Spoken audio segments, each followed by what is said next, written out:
With a whole lot of problems being faced by Nigeria, seems to be really indeed talking all about politics on the mining. We have 18 more months to the general election. But the questions Nigerians are asking, what of governance? Well, a question I'll be asking later. But for now, I want to welcome you to Viewpoint on Atlantic TV. My name is Michael Gobadia. And I am Mercy Erwell. Once again, welcome to Viewpoint on Atlantic TV. And you know how we do it here, from the dailies to the news to the dialogue, and of course the trends. And you know how we do it on trends, right? Okay, without wasting much of our time, let's go on this quick break. And when we return, the dailies will be next. Don't go anywhere. Don't miss out on exciting news, events, and more. Stay connected by following us on Facebook, YouTube, and Instagram at Atlantic Media and TV.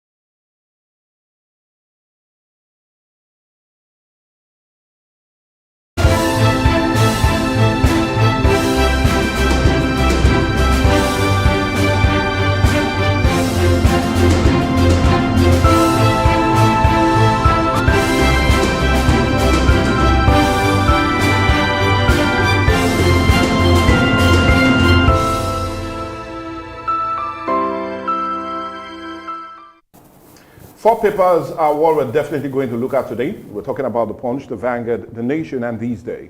The Punch will definitely start things up today. And on the Punch newspaper, the leading story reads all about the doctors. Doctors to decide on nationwide strike today is a major one. And just a rider to that, National Association of Resident Doctors and NEC meets to review government response to demand as NAMED decries $1 billion yearly spending on medical tourism. But I'll tell you to read that story on page 7 and 29 of the Punch. Let's quickly take some other leading stories at the front or the top mass of the Punch, still on the front newspaper. No immediate plan to implement fuel surcharge, and these are credited to the federal government, and page 24 has the story. 2027 presidency, Jonathan split South-South PDP. It's a major one on page 2. 31 state domestic debt hits 2.57 trillion, and page 23 has that very big story. Nupeng suspends strike as Dangote accepts union's demand. We'll say hallelujah to that. But go grab a copy of that and go to page 23. Let's see if we take some other leading story at the side mass of the Punch this morning. PDP, SAN protest, the Senate blocks Natasha return. It's another screamer on page 18. And 5 soldiers, a sad one. Terrorists fear killed in Zamfara clash. And you can get that on page 18. South Africa dents Eagles World Cup hopes after stalemate is one that made most men did not sleep well yesterday. It's on page 31. And vehicle theft, 3 Nigerians jailed 96 years in Ghana. And page 4 and 5 have that story. And you wonder, is it G-Wagon? Osun kingmakers reject move to dethrone jailed monarch. It's a major story on page 28. But quickly, the picture of the day is that of the 18th Banking and Finance Annual Conference meeting held yesterday in Abuja. Let's see the story this morning. A DSS broker truce ends Nupeng's strike threat, and the rider says refinery workers free to join unions. Well, you can read more of that story on page 2 of the Nation newspaper. Let's see what we have at the top mass. A Federal Inland Revenue Service, EFCC partner to enforce tax compliance. Well, you can read that on page 7. National Inland Waterways Authority digs deep to curb boat accidents, and the rider says no life jackets, no boarding. Well, that's on page 4 of the paper. Let's see what we have at the side mass. 47 students get 47 million naira laptops. Well, that's on page 2 of the paper. Let's see what we have at the bottom mass. encomiums for doing Abiola at Night of Tributes. Well, that's on page 3 of the paper. President directs urgent action on power crisis in hospitals. You can read more of that on page 4 of the paper. Let's see what we have as the picture of the day. We can see dignitaries standing among the national scholars who received award during the midterm assessment of Renewed Hope initiative in Abuja yesterday. Well, that's all we're taking this morning on the Nation newspaper.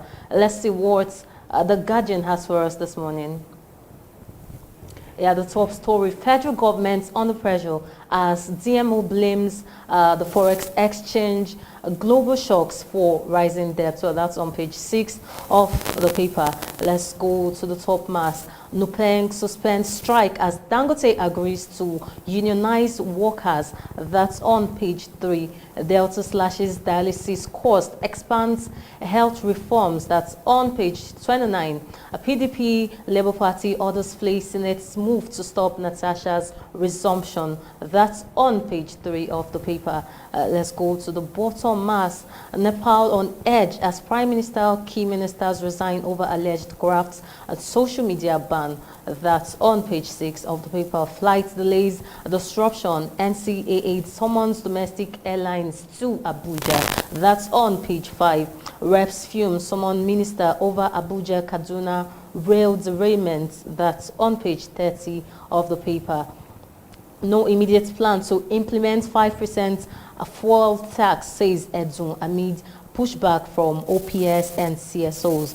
That's on page 16 of the paper. Federal government overhauls social register to support over 70 million citizens. That's on page 7 of the paper.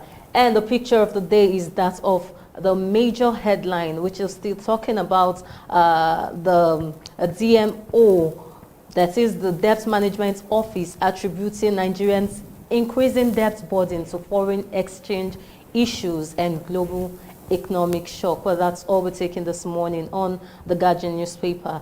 Let's see what this day has for us today. The major story reads, DSS brokers chooses oil workers call off nationwide strike.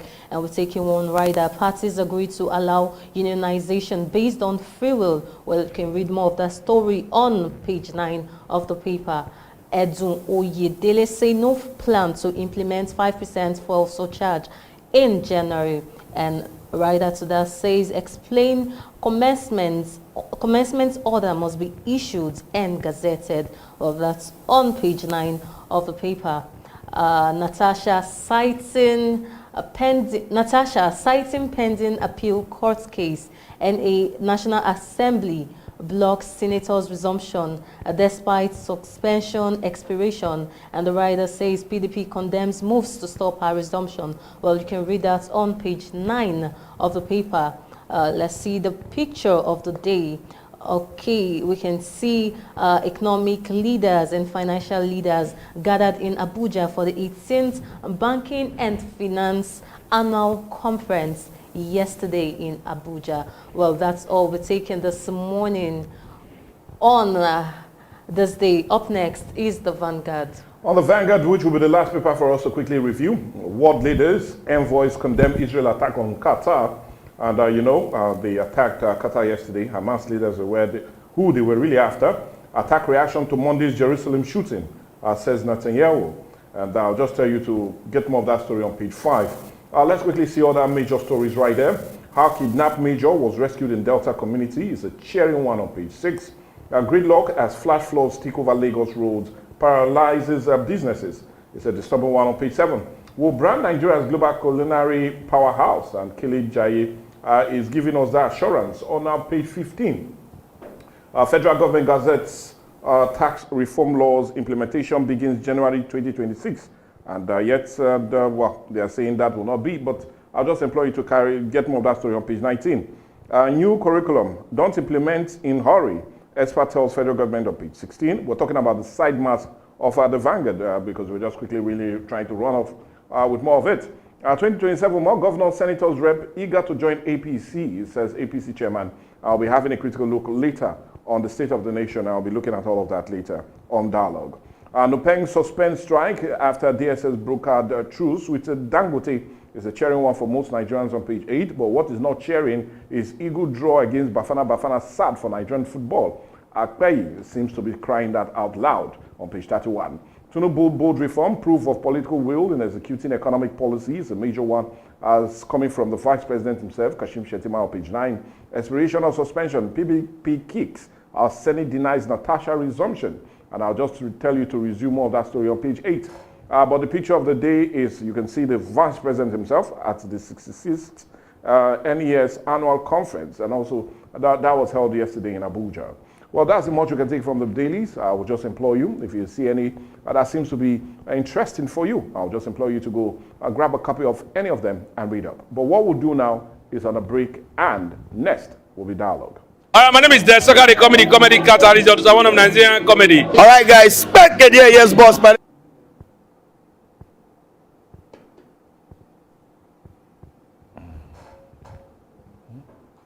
My name is Desoka, the comedy catalyst, one of Nigerian comedy. All right, guys, back again, yes, boss. My name is Osh, baby. Yemi Alade.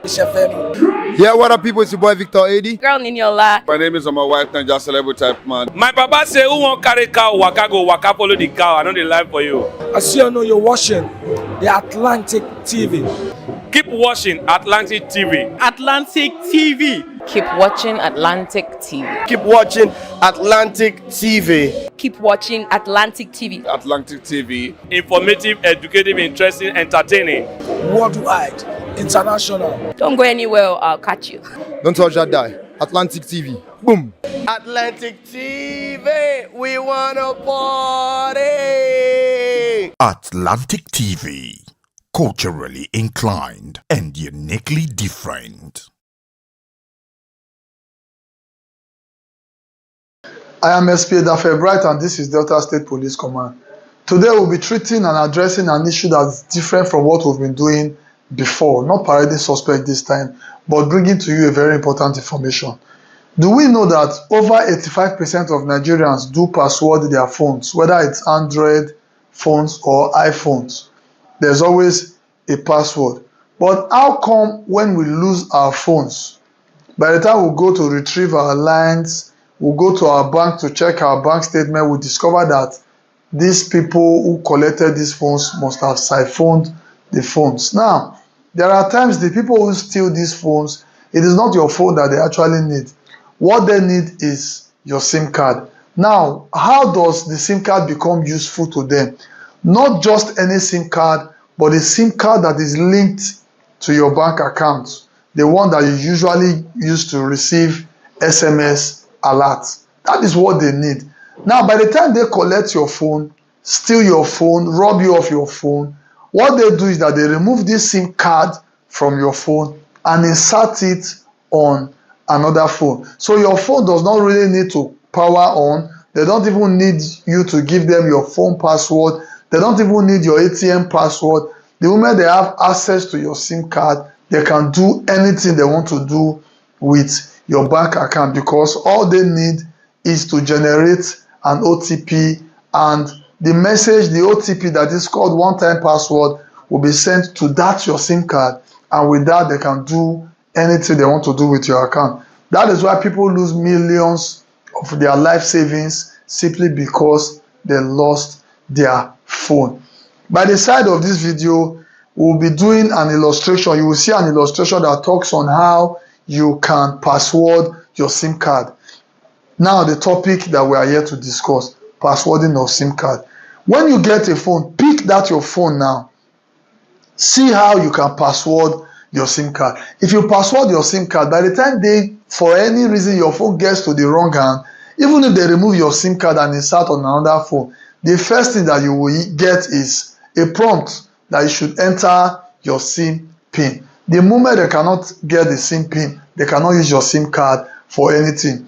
After the trial of 3, the POC prompt will come, because the SIM card will be blocked, and you can only unblock that SIM card when you have the POC number. Some of us don't have our SIM pack, because on the SIM pack it is written there the SIM PIN and the POC number. But because some of us don't have our SIM pack, I would advise you to quickly locate the nearest office of your service provider, be it Airtel, Globalcom, or MTN. Approach them and request for your POC number. Once you've gotten your POC number, you follow these instructions and ensure that you password your SIM PIN. Your SIM PIN is very, very important. On my phone, for instance, once you turn off the phone and you turn it back on, you must enter your SIM PIN. If you cannot enter your SIM PIN, the SIM card will be useless. And I'm telling you, once they cannot have access to your SIM card, your money will be safely in the bank. They cannot have access to. There was a time I lost my phone, and it took me about 2 weeks to go to MTN office to retrieve my SIM card. Why did I wait 2 weeks? Because I knew I had a SIM PIN. I knew they would not have access to my bank account. I knew they cannot even use my SIM card for anything. Some of these people, when they steal phone, we'll be hoping that, we'll track the phone. Some of them don't even sell the phone. They will just condemn the phone and just get the SIM card to see if they can have your money. Please, they say a word is enough for the wise. It is very, very important. Don't see this video and just pass it by. Watch this video to the end. We're almost approaching the end of the video. Ensure that you take the lesson. Please password your SIM card. They say a stitch in time save nine. It's very, very important. Make haste when the sun shines, not be to call. You don't have to start running and start saying, what do I do? What do I do? When you can prevent it. Let's not forget, prevention, they say, is better than cure. Thank you. Atlantic TV, culturally inclined and uniquely different.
The national chairman of the All Progressive Congress, Professor Yilwada, has said that more governors would dump the party, or rather would dump their party and join the APC ahead of the 2027 general elections to support President Bola Ahmed Tinubu's re-election bid.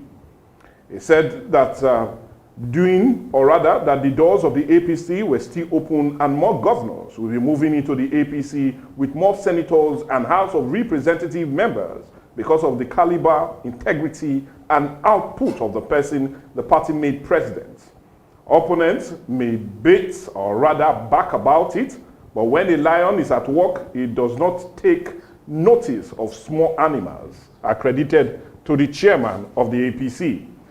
Because what Mr. President is doing is focused leadership that delivers results. But the APC chairman's statement seemed to have sparked a lot of reaction, with some saying the opposition seemed to have been muzzled, while others feel otherwise. But in general, Nigerians seem to be at the receiving end, with all of the rhetorics, because it looks as if governance has taken a backseat with 18 months to the next general election.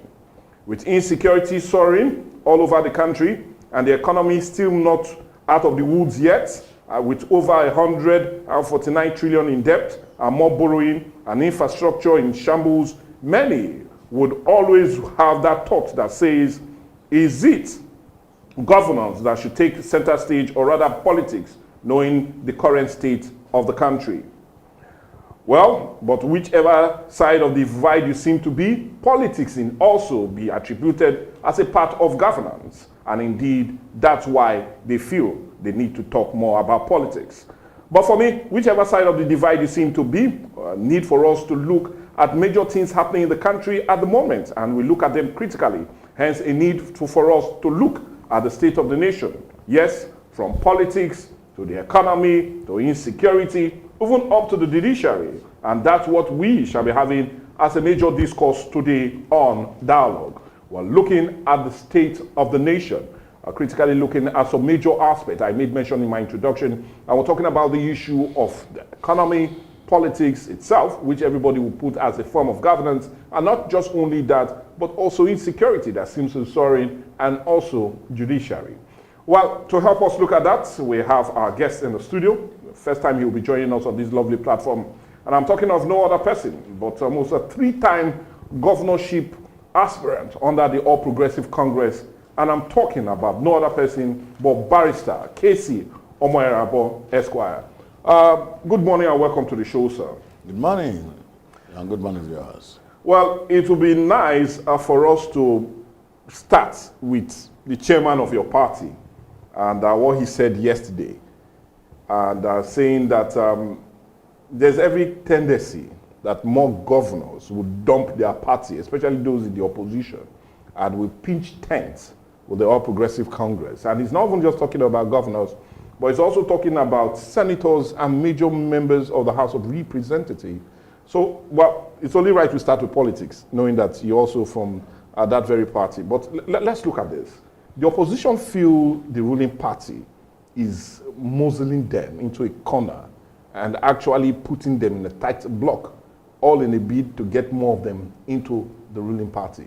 I just want your reaction to his statement and the fears being expressed, especially by the opposition. Thank you. Those statements are political. Not just political. Remember that the interest of any political party and the leadership is to garner support at all costs, to make sure that they succeed in any election they ever partake in.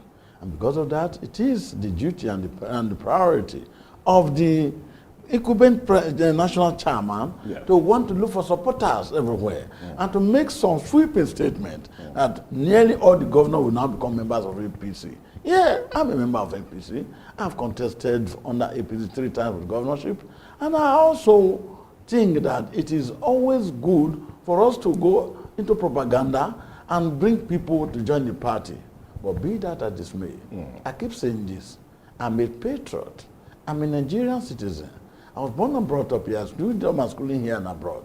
And I want to ask, if we all gathered our egg in one basket, how safe is it? There'll be a manipulation one day. Remember that APC is a gathering of strange bedfellows who came from different backgrounds, all Progressive Congress. And how many of them are actually all progressive? How many of us are willing to make sacrifices to survival of our country? What we do these days is politicking, and we have abandoned governance. We have not started before thinking of 2027. By 2027, after we have gotten the power again, we'll be looking at 2031. This is arrant indiscipline. And it's very, very worrisome. I wonder whether our children will have a future in this country. The problem is it that all governors come to APC and then what? How does it help the common man? How does it put food on the poor man's table? Is that what we're going to say every day? And we are not accountable to the poor people? Salute popular supreme and less. The safety and the welfare of the people is the supreme governance, is the supreme law. You don't go there making statements that everybody will not come and join you, when actually we're all supposed to be criminals in the prison yard. What are we talking about?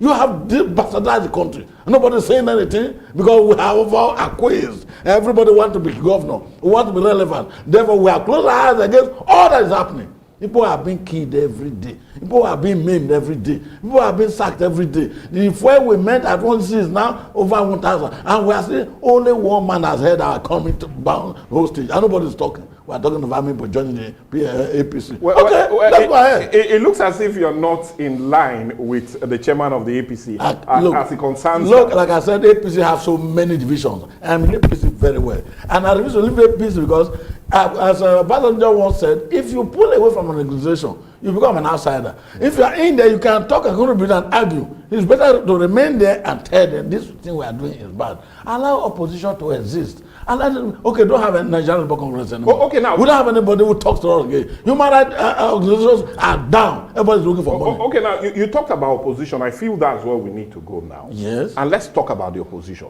that you made mention of.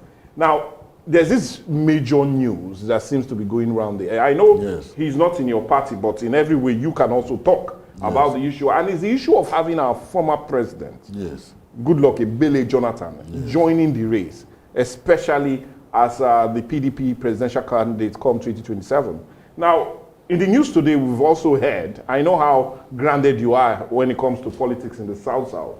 We've also heard that that seems to have divided the South-South on different lines. But my reaction, or rather my question to you, how do you see the former president coming back? Would it be advisable for him to come back, or would he still just remain the international figure he is on account of ceding governance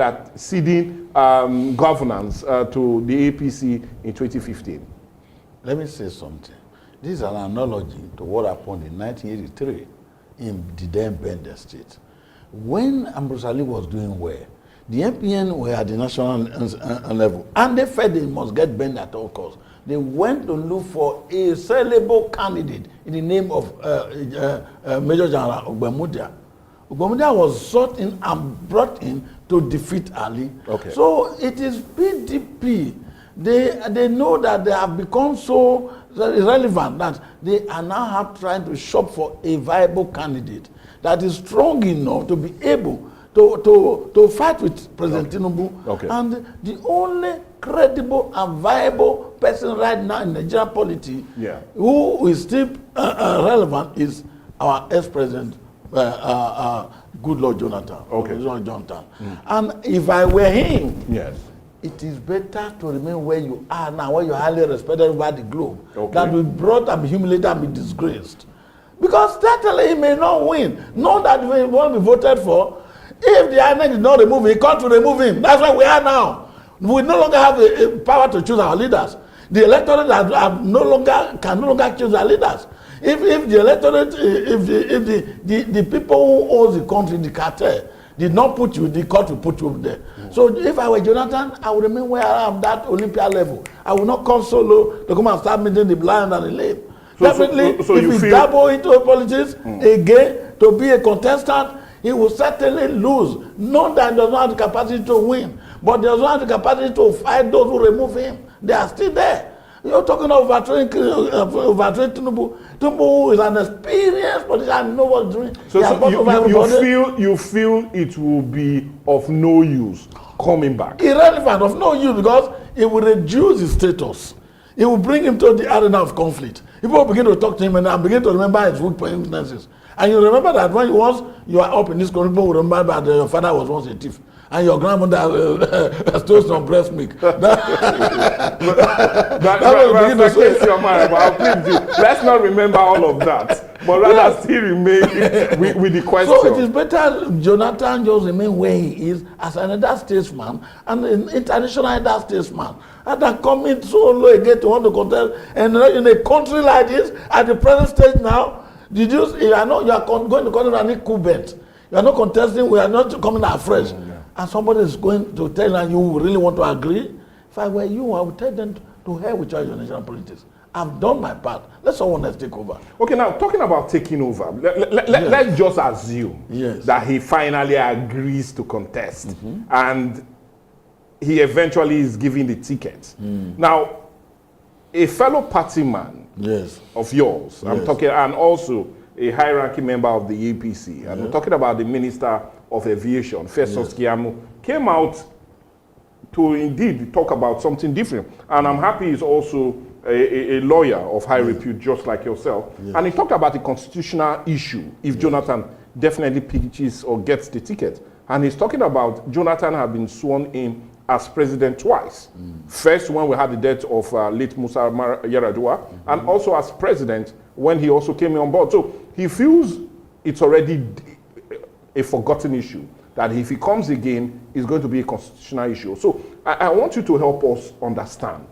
If he wins the second time and he's now being sworn in the third time, would that not be a constitutional issue as being portrayed by Festus Keyamo? Okay, you see, Festus Keyamo is a friend and an activist, or he was an activist and is in government. Yes. He's one of the few people I don't like to ever trade words with. Okay. Because when it comes to legal system, he's sometimes embarrassed us. We're talking about constitutionalities. And he's a constitutional lawyer. He's not going to Nigeria. He makes political statements and non-legal statements. Those are purely political. Why did Jonathan contest after the second tenure?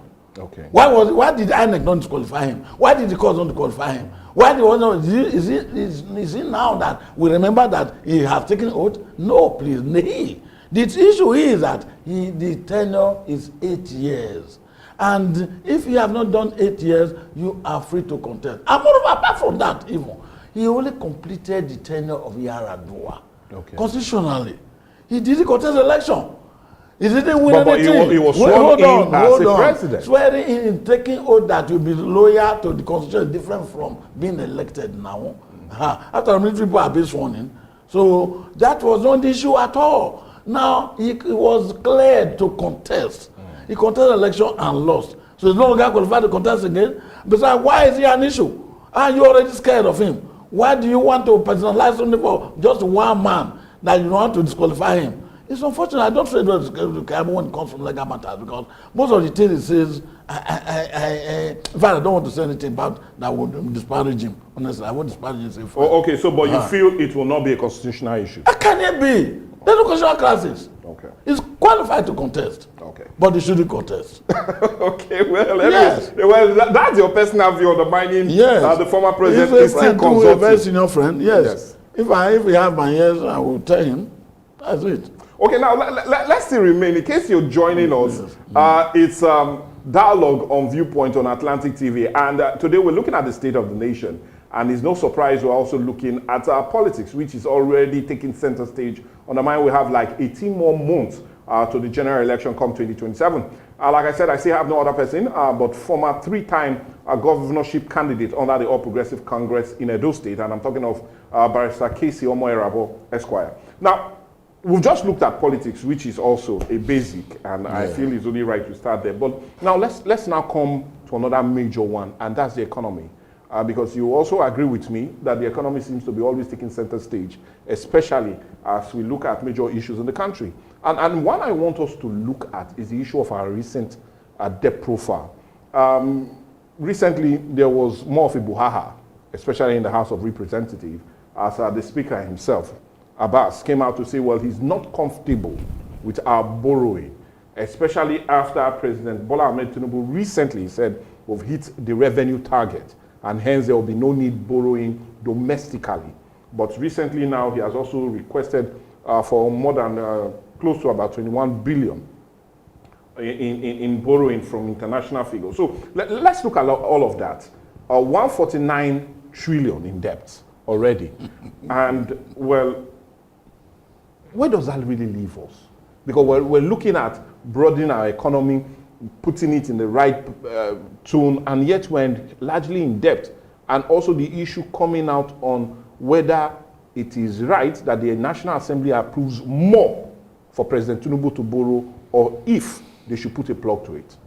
Thank you, Mike. You see, most of these things, I believe in street realities, not in Eldorado or imagination. Yes. Because imagination is very far from reality. Who are we borrowing from? Who is richer than us? I can imagine when a farmer goes to borrow yam. I don't get it. Nigeria is one of the richest countries, both in natural resources and human resources. Who are we borrowing from? If I tell you the resources are not yet tapped in this country, we just think that foreigners come to tap in and go away free of charge. People, Chinese are everywhere, money are gold, oil and everything. Our oil is still on reserve. Well, we are so rich, but we have bad managers, bad governance. All we do is politics. Nobody is inventing anything. Nobody is installing anything. Can you imagine? I ask you one question. Yes. One man in this country built a refinery we now rely on. His name is Dangote. Delta State government that's our producer cannot build one bank refinery. Sheriff cannot borrow even 30 billion because Dangote does not cost 29 billion. And those state governments don't have 29 billion. If they don't have, they cannot borrow to build.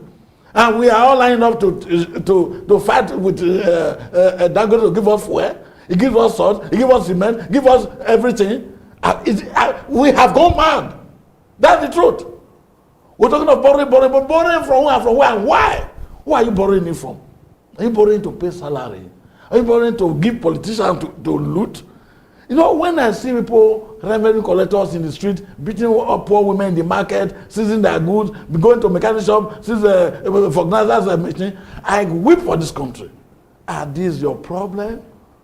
They go and look at advanced countries that are not as rich as us. People there don't even work. They pay them. They live on industrial insurance. They pay them. They enjoy. But in Nigeria, a poor man who managed to seek his borehole will be asked to pay tax for that borehole. And when the money comes, he goes to the money pocket of the politician. And how long did they even live, this politician? If you live 200 or 150 years, the money will still be there. Then you are just greedy and wicked and in fact ignoramus, pure ignorance was worrying us. We need enlightenment and education, not inside the classroom, not in the university, because there is another kettle of tea.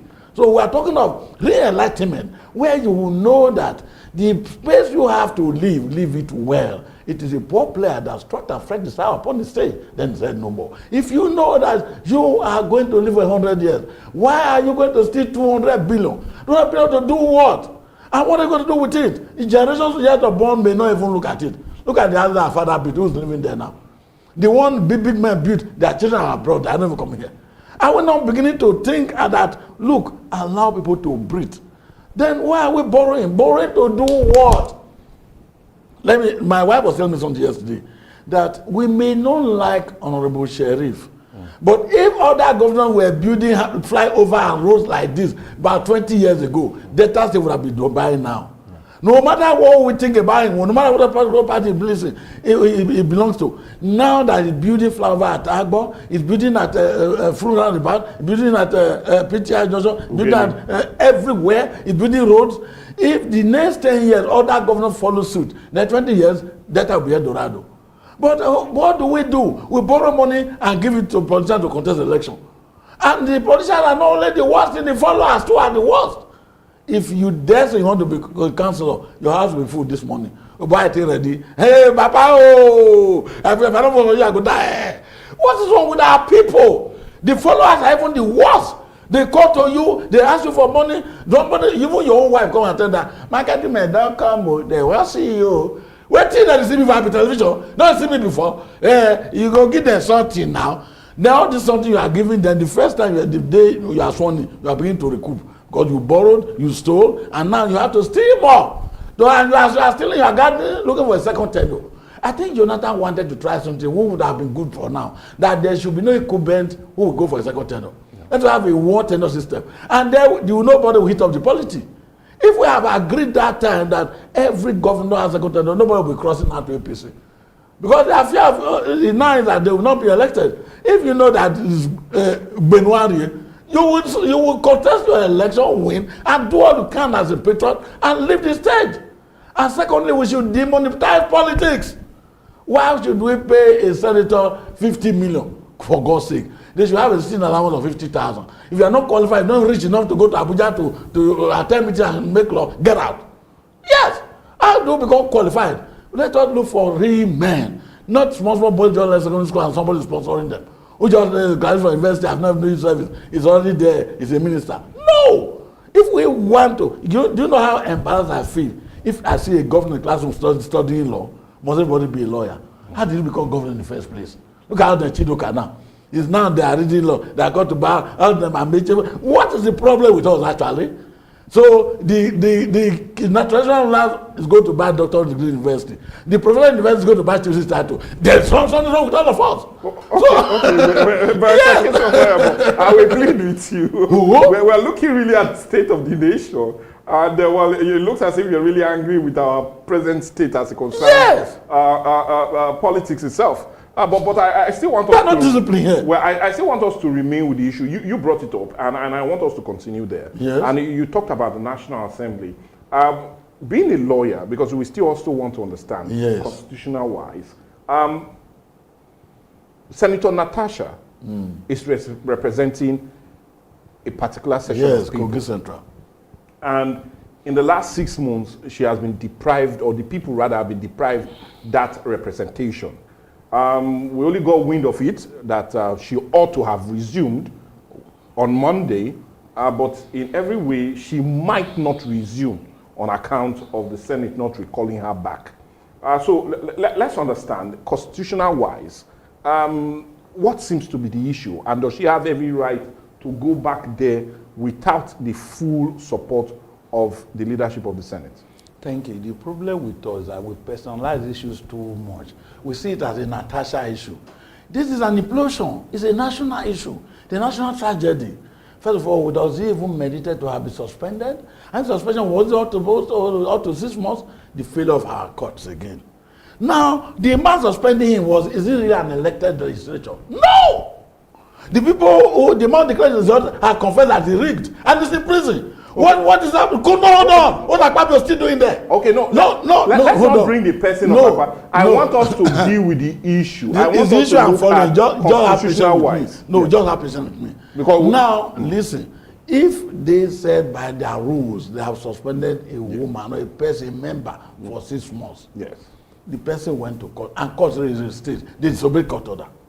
6 months after that, we are still saying let the court finish. The court of appeal. And we know our legal system. When we know court of appeal, go to Supreme Court, which means it's not only that Natasha that will not be a senator, a Kogi Central will not have say in a national event. Okay. And we all are quizzed. We are all keeping quiet because Akpabio is involved, because Mr. Tinubu will not say a word. That is where I say, where are our students' union? Where is the NLC? When our NGOs are supposed to rise up? Because that's the position we should rely on now. So what do you feel would be the best way to resolve this issue? Because all we are getting, feeders we are getting, is a request for apologies being asked from Natasha. Or do you feel, like you said, if we now take the issue up to the Supreme Court, yes, definitely time will definitely run, and a major section are not being represented in the red chambers. Yes. So how do we, or what should be the best way to work against this impasse? Look, we have not yet decided to take the bull by the horn. First of all, by the time the court asked her to go back, why did we fit fold our hands? Who implements this? Not the executive. Yes. If the police have escorted her out there and guide her on her seat, will Akpabio person come and push her? No! Of course not. Because we are acquiesced in our responsibility to enforce the court order. Okay? Being that is me. Now that what your punishment has been serving, have you ever heard of a criminal who is sentenced 10 years imprisonment, after 10 years still be there? No! What is the implication? The state will pay them for another one. So will it not be right if she withdraws the lawsuit? Because that's what is now being hinged as a reason of her not coming. They feel the court should take its full course. If she withdraws her lawsuit in the court of law, will this issue not be resolved? Thank you so much. See, this matter is not concerning the lawsuit. It's a different thing. If I'm aggrieved and I go to seek redress in court, does that stop me from coming back to my office? While the court goes on, it's a two different entirely. He felt I am deprived, I'm humiliated, I'm assaulted, I'm being slandered everywhere. She went to court. So that's a punishment now for her? No! Nay! It cannot be a punishment because she's seeking redress in court. When the court goes on, she goes back to her red chambers and resume. Even then, when the court finally pronounce the judgment and declare her suspension illegal, they will pay for that 6 months. And my employer extend her tenure. Okay. That's what it's supposed to be. Because that's where my fear lies. Will this not now lead to another constitutional issue? Yes, not only constitutional because by the time this fairness won up, and there's another general election to the Senate, another person might come up. Yes. Was he going to say, Natasha come and continue another 6 months? Even that's the question. No! That's where all of us are supposed to be concerned. I'm not saying we should take the law into our hand.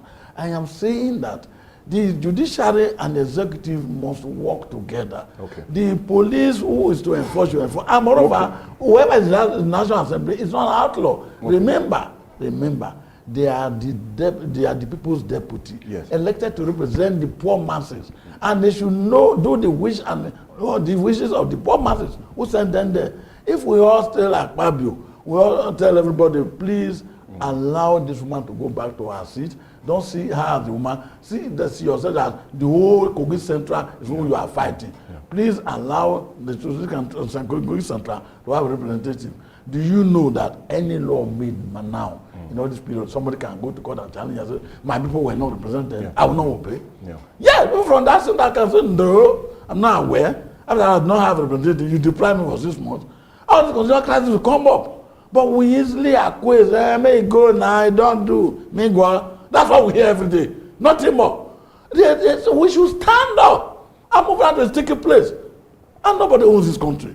Okay. Well, anyway, in case you are joining us, we're looking at the state of the nation. And no surprise, we are really looking at some constitutional issue, knowing that we have no other person but Barrister Akesi Omoerabo Esquire joining us. So we needed to really look at some really constitutional issue as it concerns the state of the nation. But well, in case you're just joining us now, you've missed a great deal. But we still have also a lot to talk. And one I want us to go next is the issue of insecurity.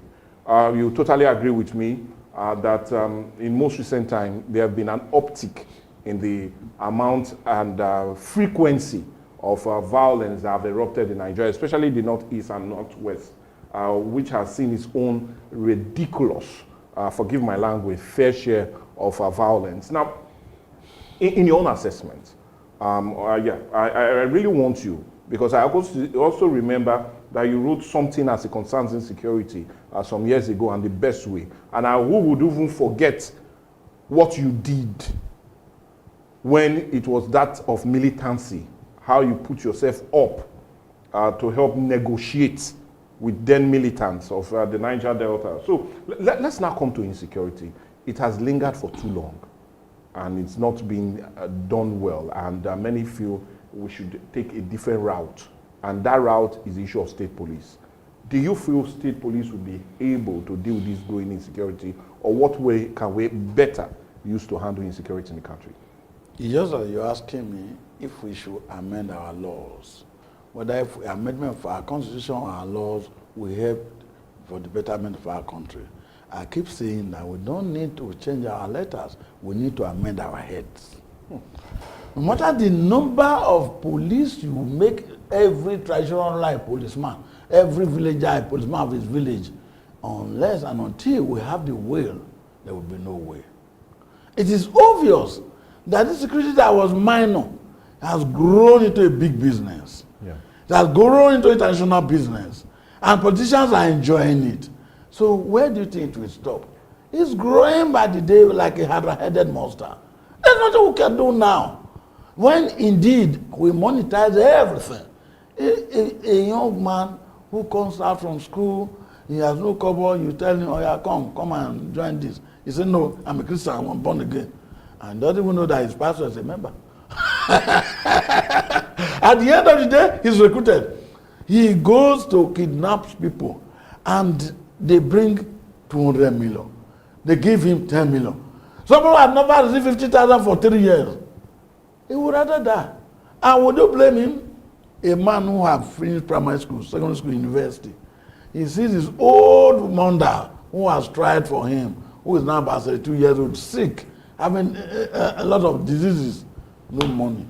The father died of diabetes. The brothers are crying, the younger sisters are all there. And now Lord is throwing away their load. Will he commit suicide? And there's a little window to be Yahoo boy. He will go. Why are you asking me to come and arrest them? I won't. I'd rather defend him.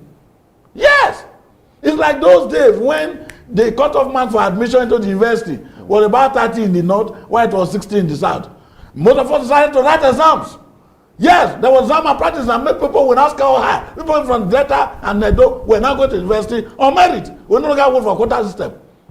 That was a revolution, if you do not know. And people who we say were intelligent. Nobody fight the university. When they got there, they made first class. Well, the people in the north were still going there, ground up and down. So that is where we are now, where the poor and the needy are dying by the day, and there's no way to help them. So the insecurity we have now is that people want to survive, and people are exploiting them. Do you know that when politicians hire thugs, buy them gun, buy them everything, by the time the election is over, they don't take the gun back? Akwa Ibom State Governor Emmanuel came to the CNN to say, talking to outside Nigeria, that he ordered the security outfit vigilante to arrest some Fulani herdsmen who were caught with guns and they have been in this bush.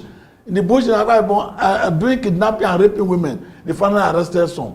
And that after they were kept transferred to the police, a directive came from Abuja, not that they should be released, and they were released, and the gun were returned to them. And they went back to the bush. That was helpless. As a sitting governor who has now joined the APC. So we are in trouble. So what are we saying? Yeah. Everybody is just on self-survivor. Let me tell you, Mondokpebo Edo State. Mondokpebo knew when the 16 were caught at Urumi and were killed. Yeah. They said they were hunters. I don't know which animal they were going to hunt. I don't want to go into that one. Mondokpebo decided, as a peaceful man, as he always do, went to Kano, pacified and gave them billions so that they can go and sit down. Not after 1 month, they were again in the bush, kidnapping a king everywhere, kidnapping people. When the war vigilante uniform and followed the men into the bush, and people were arrested. Our people wanted jungle justice. Said no, take them to court. Were they ever tried? They'll be returned to the north. We are in trouble here. So you feel all of the insecurity is all about our mindset, and if we have a change of mindset, all of these will be. Do you know how we'll start to have security? Yes. If we all agree that our greed is what's our problem. God has created us and give us our needs, but not enough for our greed. That's just it. If we all know, go to school, marry, have children, pay their school fees, government will give them free education, live a calm and quiet life, nobody will go and carry gun. But now, there's one solution to security which we are afraid to face. Do you know that you will not be afraid of me if we have equal qualification? Yeah. How can I come and build you up when you have your own gun? I'm robber, kidnapper. What did they use to intimidate that the kidnapping is gone? If all of us are asked to have our guns, including the old men in the village, be trained. Let me go and train them.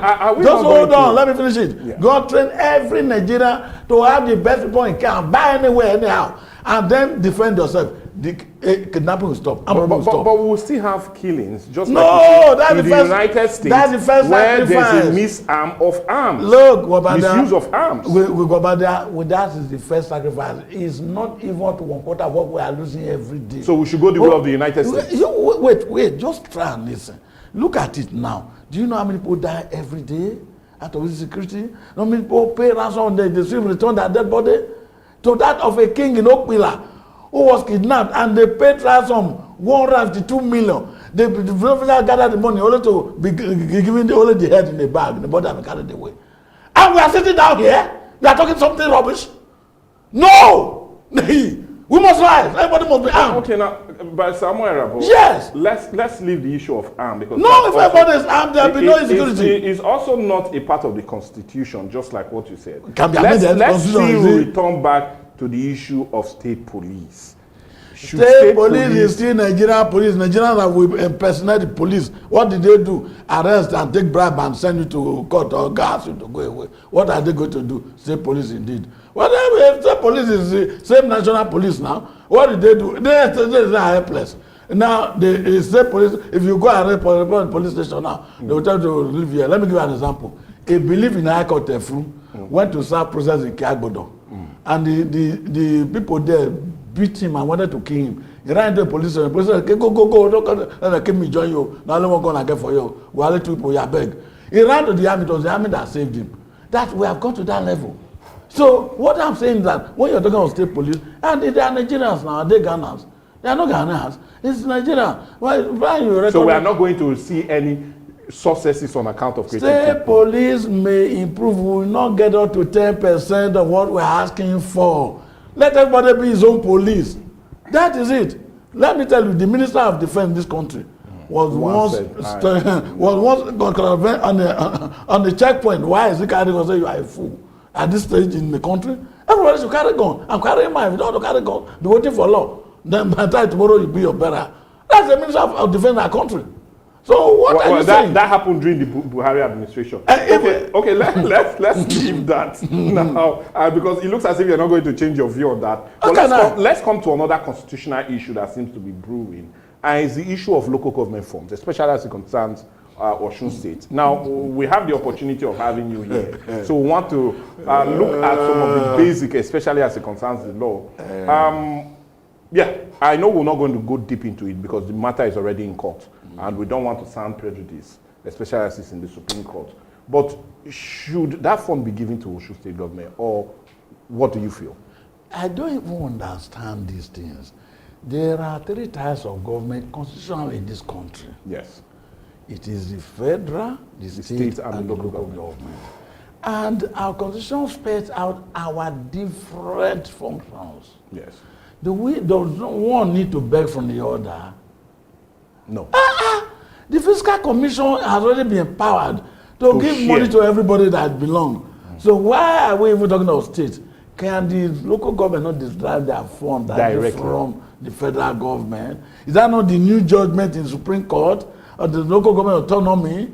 Why does the state want to grab it before it can give the chairman? And that's why he has the right to remove chairman and put it back. And use the word right in parentheses. They don't have such right. Because neither the governor, neither the president has the right to remove governor.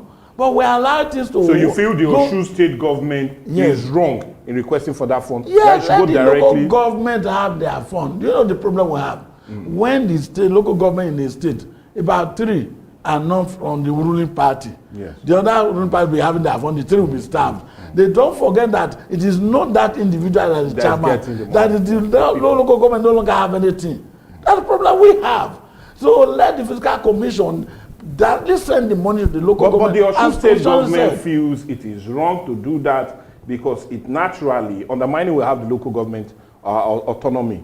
We've seen that the Supreme Court has given all indication that the money should go. But the Osun State government feels that the federal government do not have the total right to do so. The fund has to come to them directly. What is total right? Well, like I said, almost all the governors in this country are stealing from the local government. I remember that when these issues started in my state, where they were removing local government chairmen who were not loyal to APC. And the federal attorney general, Fagbemi, said, no, that you don't have a right to remove their chairman, you have a right to remove their fund, let them go back. The president went to hold a retreat in Calabar and said, gentlemen, I'm not removing money of local government from you, and you have right to control your local government. That is where we are. We are too political, everything politics. We don't follow law, we don't follow governance. You know what it is. Until we are able to stand on our feet and say the constitution must rule to be the leadership of men and the leadership of law. That's where we are. Okay, well, anyway, where we are now is we are really totally out of time. It's surprising how time is well spent, especially when we're having this discussion. And we're talking about the present state of the nation. We looked at the economy. Politics took its center stage. Insecurity, with the feeling of Barrister Kesi Omoyarabo. It feels we should go towards the road or the route of the United States of America, and that will give us better protection.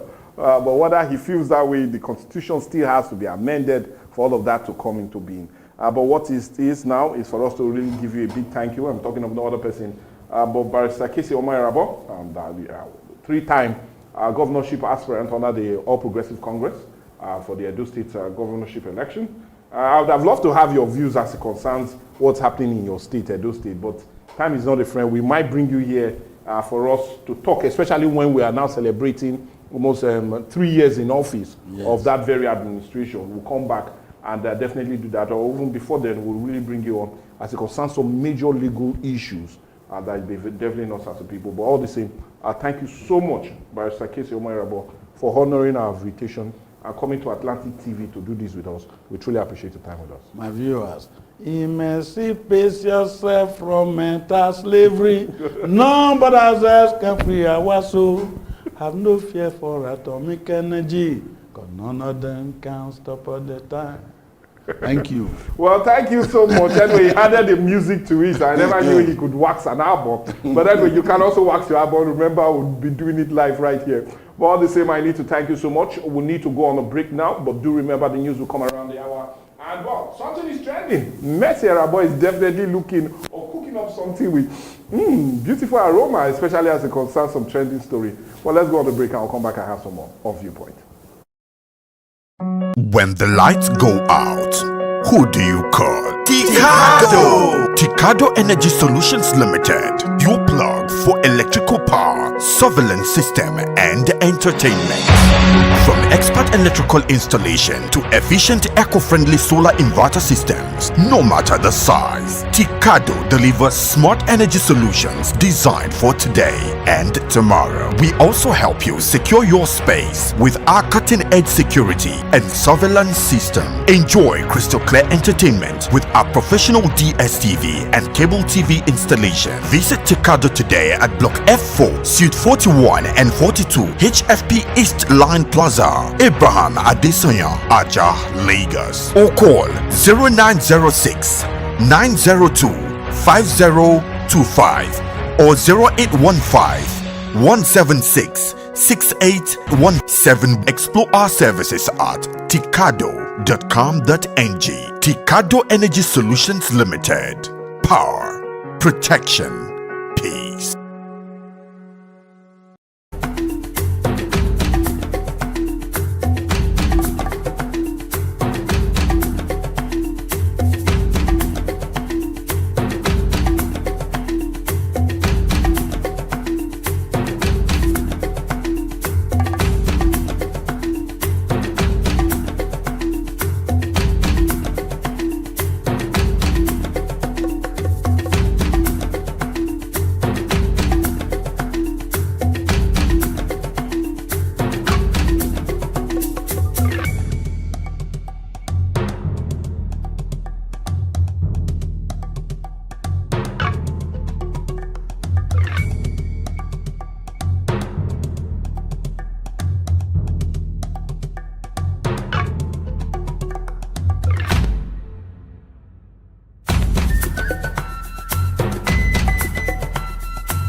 Atlantic TV, culturally inclined and uniquely different.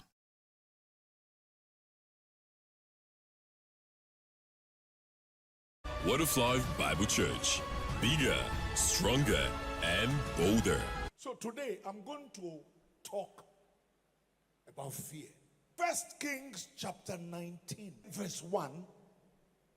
Ahab went home to report Elijah to Jezebel. You see, Ahab was a worshiper of strange gods. Are you with me? But Jezebel was a shrine herself. She was a witch, but a shrine herself. When a man goes home to go and report his problem to his wife, you know that that wife, strong passer. Ahab went home to report Elijah to Jezebel. And in verse 2, Jezebel sent a messenger to Elijah, and she said, in my own word, by this time tomorrow, the same thing you did to the false prophets, I will do it to you. A woman, they talk so. He tell the husband, sit down. In verse 3, Elijah was what? Afraid and ran for his life. Now, ladies and gentlemen, please wait. This is a man who called fire from heaven. This is a man who killed 850 false prophets. This is a man who kept sending his servant because he said, I hear the sound of abundance of rain. The same man, now this same man is running for his life. What is it that happened? The Bible does not tell us anything about the messenger that Jezebel sent. But that messenger was not an ordinary messenger. The messenger came with the spirit of fear and dumped it on Elijah. Now, let me tell you what the problem was. Elijah had let down his guard. He had seen all these great things and he relaxed. Listen to me. Every victory is a raw material for your next battle. Every victory you have is the raw material for your next battle. Because there will be a next battle. Elijah forgot that the battle is never over until it is over. So he relaxed. In that condition, the messenger dumped this spirit. Listen, whatever spirit they are dumping on you, whosoever is sending a wrong spirit to attack you, to trouble your life, to trouble your life, to trouble your life, I come against that spirit. I bind it, I bind it, I bind it. I bind it, and I command you to rise within your spirit in annoyance, in anger. Join me to bind any strange spirit that they try to put on you, wherever it is coming from. I bind that spirit. I command it to go, to go. Everybody say go, go, go, go. In the name of Jesus. Go, go, go, go, go.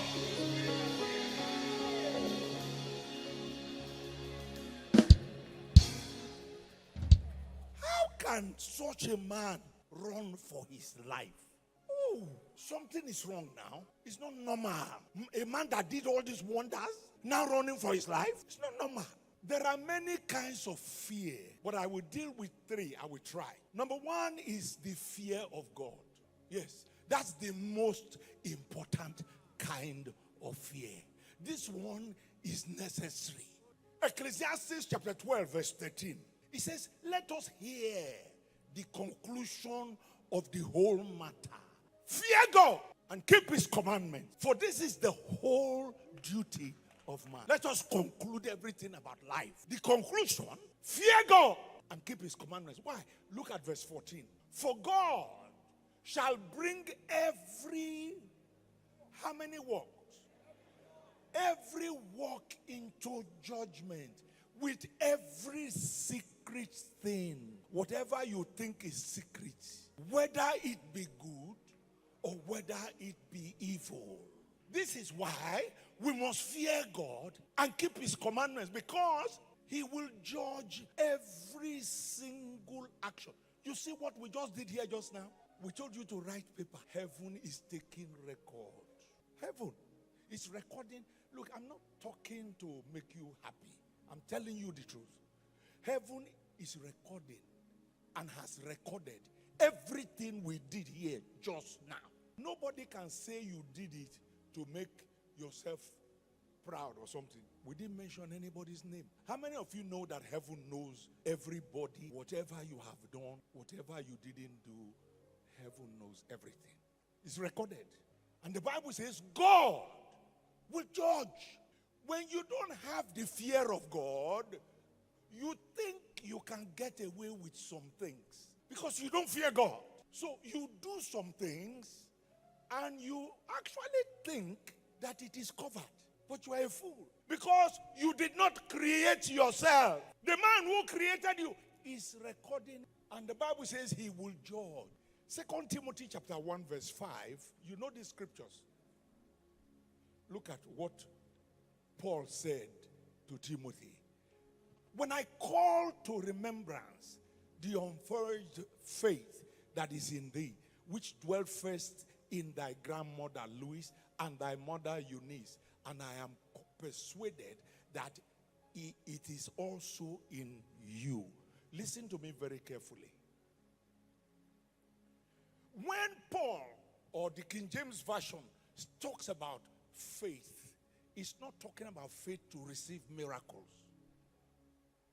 It's talking about belief in God. There are people who don't believe that there is God.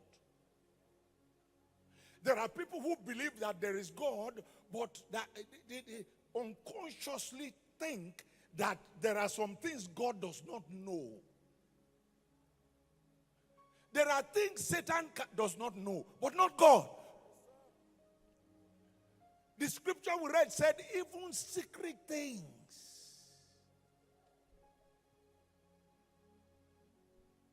The Bible says the secret things belong to the Lord.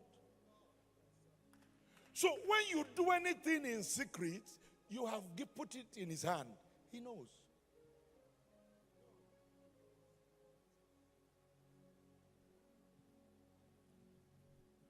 The fear of God involves attitude. It involves words. It involves works. What you do or what you don't do. The fear of God will show in all these things. Now, let's look at that verse again in the Amplified Version. I am calling up memories of your sincere and unqualified faith. The leaning of your entire personality on God in Christ, in absolute trust and confidence in his power, wisdom, and goodness.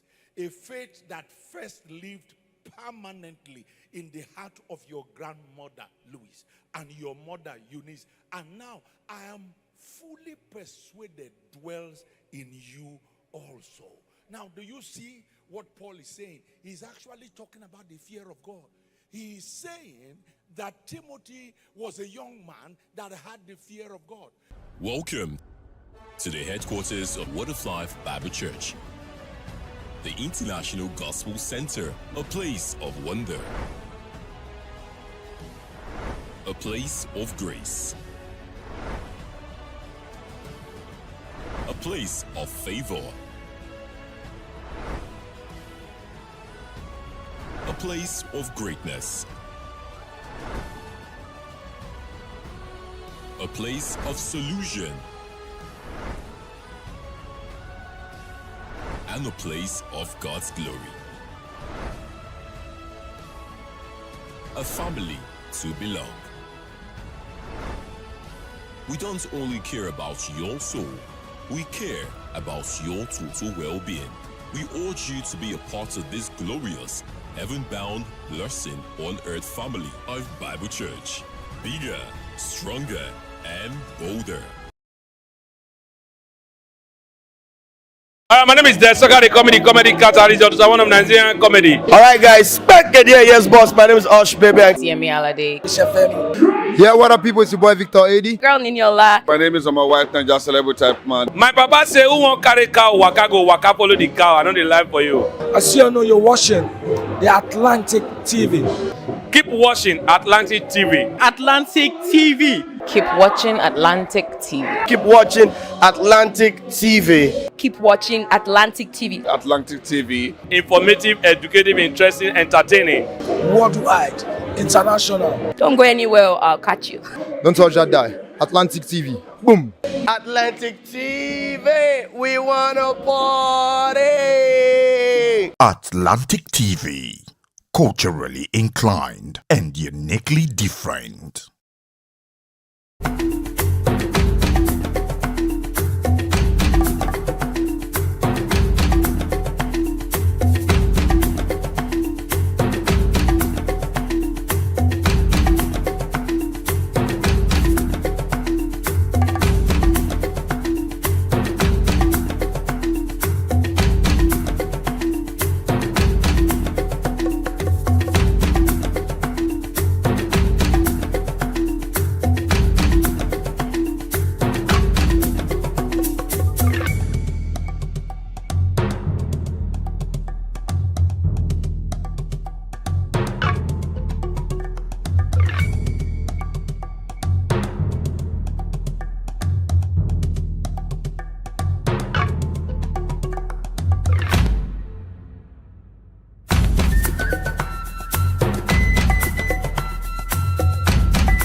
Atlantic TV, culturally inclined and uniquely different.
Good day and welcome to our daily news roundup.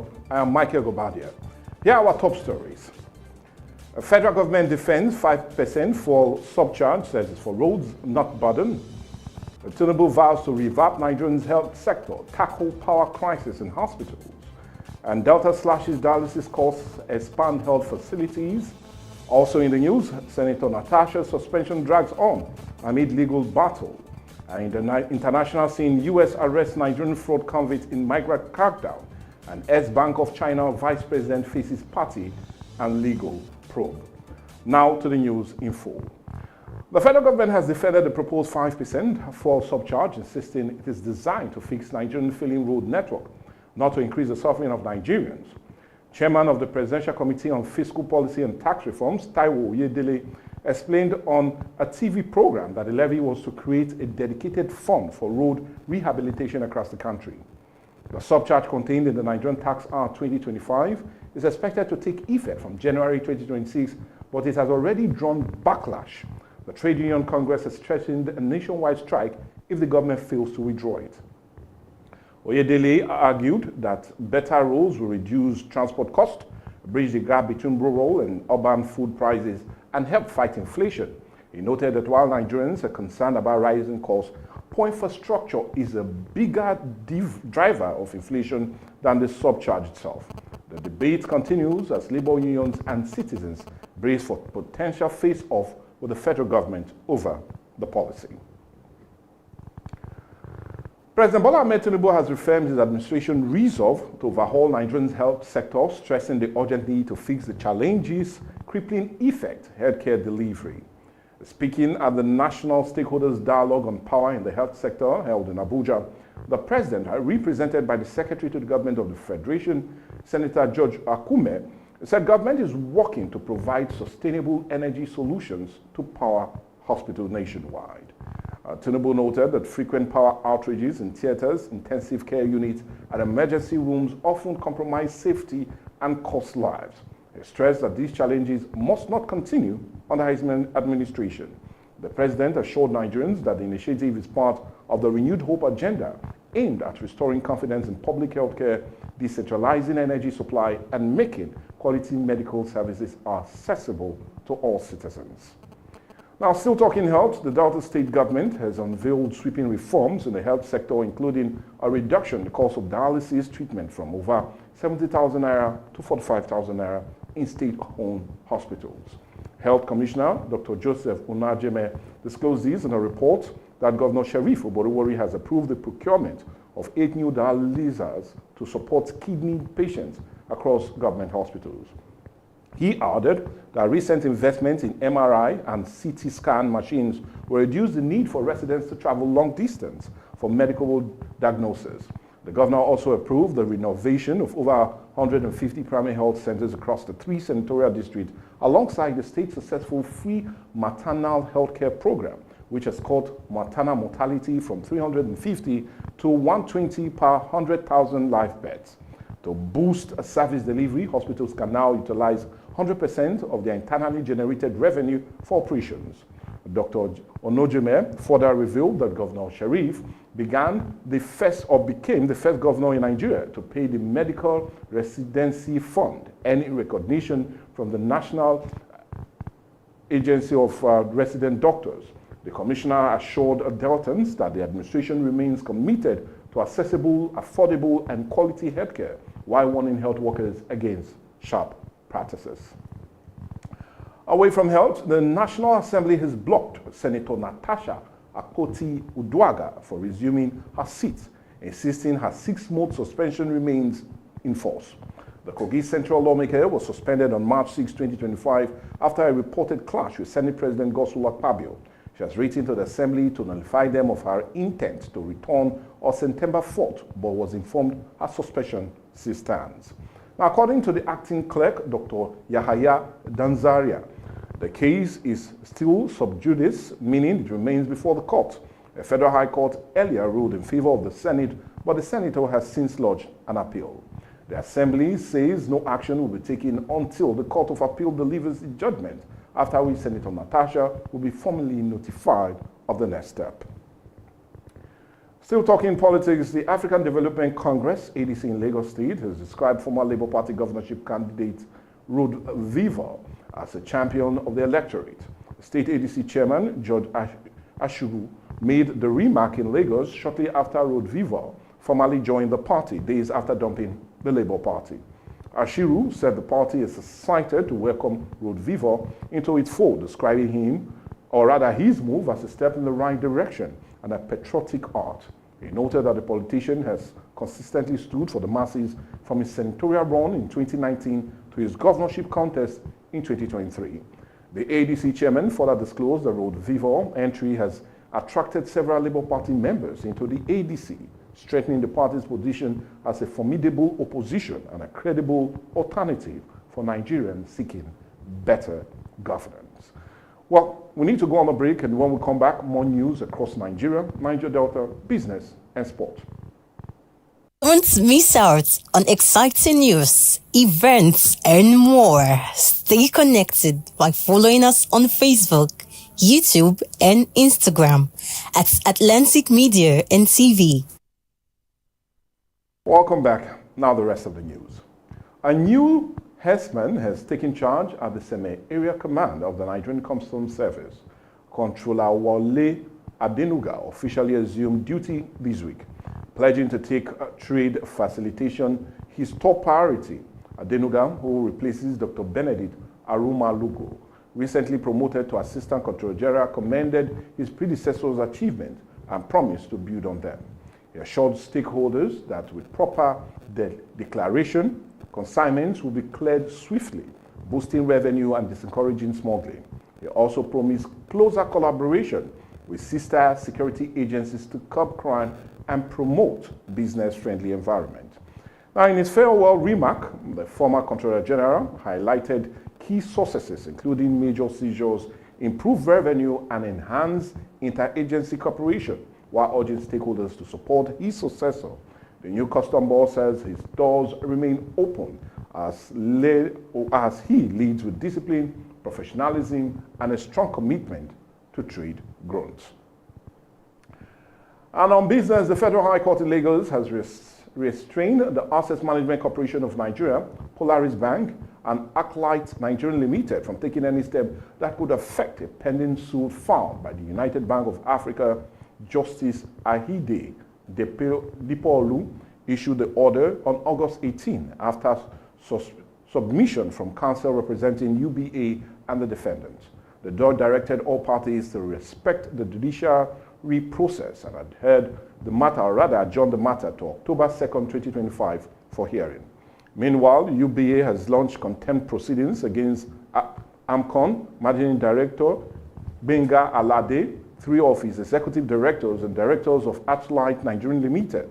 They are accused of defying an earlier restraining order over IBEDC's controlling shares. The bank insists that the defendant must face sanctions for alleged acting in disregard of court directive. At the heart of the dispute is a 60% stake in the Ibadan Electricity Distribution Company, which UBA wants frozen until the suit is determined. The case continues in October with all eyes on the outcome of the high-stake legal battle. Global stock markets opened the week on a positive note as the United States dollar weakened broadly, boosting equities across Asia, Europe, and emerging markets. According to Reuters, political uncertainty in Argentina, Japan, and France weighed heavily on currencies but gave investors fresh momentum in global equity. The Argentina peso plunged to a record low after President Javier Milei's party suffered a major election defeat, while Japanese market reacted sharply to Prime Minister Ishiba's sudden resignation. In France, fears of government collapse heightened worries of paralysis in the Eurozone's second largest economy. Despite political jitters, MSCI's global index rose 0.35%, the stock 600 climbed 0.28%, and the Asia Pacific stock outside Japan advanced to 0.67%. In the United States, the Nasdaq gained 0.82%, and also the Federal Revenue Rate cut. Analysts say investors remain upbeat, but are balancing optimism with caution as political risks reshape the global financial landscape. Let's go on a break, and definitely foreign news and sports will come next. My name is Desoka, the comedy catalyst, one of Nigerian comedy. All right, guys, back again. Yes, boss. My name is Osh, baby. CME Alade. Yeah, what up, people? It's your boy Victor AD. Girl Niniola. My name is my wife, Niger celebrity type man. My papa say, who won't carry cow, waka follow the cow. I know the life for you. I see you know you're watching the Atlantic TV. Keep watching Atlantic TV. Atlantic TV. Keep watching Atlantic TV. Keep watching Atlantic TV. Keep watching Atlantic TV. Atlantic TV. Informative, educative, interesting, entertaining. Worldwide, international. Don't go anywhere, I'll catch you. Don't touch that die. Atlantic TV. Boom. Atlantic TV. We wanna party. Atlantic TV. Culturally inclined and uniquely different. Welcome back. Now to the foreign scene. The United States Immigration and Customs Enforcement Agency has arrested a Nigerian national, Rotimi Oladimeji, in a sweeping crackdown on illegal and criminal migrants. According to the ICE, Oladimeji was previously convicted of mail and wire fraud after aiding a romance scam that defrauded the victim of over $1.1 million. He had been ordered to pay restitution before his latest arrest. Court records show that Oladimeji received a share of the fraudulent proceeds sent by his victims, while other accomplices in Nigeria also benefited. He pleaded guilty in 2022 and was sentenced to 3 years in prison. ICE confirmed the Oladimeji case is part of a wider enforcement directive under President Donald Trump's migrant clampdown, which has already led to thousands of arrests nationwide. The Nigerian arrest highlights Washington's renewed push to remove convicted foreign nationals from the United States of America. And still on the foreign scene, a former vice president of the Bank of China, Lin Jingvin, is under investigation for alleged serious violations of party discipline and the law. According to an official statement released on Tuesday, 9th of September 2025, the probe is being carried out by the Central Commission for Discipline, Inspection, and National Commission of Supervision. The authority says Lin's case underscores Beijing's continued crackdown on misconduct within both financial sector and the Communist Party leadership. No further details have been disclosed, but the investigation reflects China's ongoing effort to tighten discipline across state institutions and financial circles. Still on the foreign scene, a humanitarian crisis looms in Gaza City after the Israeli military issued a sweeping evacuation order for the city's 1 million residents, raising fears of an imminent ground invasion. The order, condemned by the United Nations and aid group, have left families torn between fleeing or staying behind under heavy bombardment. Reports indicate that famine-like conditions are worsening, with the residents struggling to afford the cost of relocation. Israel has designated Al-Mawasi in the southern Gaza as a humanitarian zone, but aid group warned the enclave cannot absorb such large numbers. Prime Minister Benjamin Netanyahu bluntly told residents, "You have been warned, get out of there." The evacuation order comes as fragile ceasefire talks between Israel says it has accepted a U.S. brokered proposal, but Hamas insists it will not disarm unless an independent Palestine state is recognized. Meanwhile, the death toll continued to mount. The Palestine Ministry of Health estimates about 64,000 Palestinians have been killed in 23 months of war, a conflict Israel says began after Hamas-led militants killed 1,200 people and took 250 hostages. And, talking sports, Nigerians in South Africa has thrown their weight behind the Super Eagles after that very match that played out 1-1 in yesterday's World Cup qualifier. Many Nigerians are indeed in doubt to say whether Nigeria will still qualify or not, and indeed are beginning to feel the heat, especially as it concerns qualification. But whatever side of the divide it seems to be, more Nigerians will be wishing that Nigerians will at the end see every need that they truly qualify for the World Cup. And still talking sports, Angel Potoglou has agreed to take over as head coach of Nottingham Forest, making his return to Premier League management. According to report, the 60-year-old Greek-Australian reached an agreement with Forest ahead of the next league clash against Arsenal. He replaces Nuno Espirito Santo, who left the club after a string of poor results.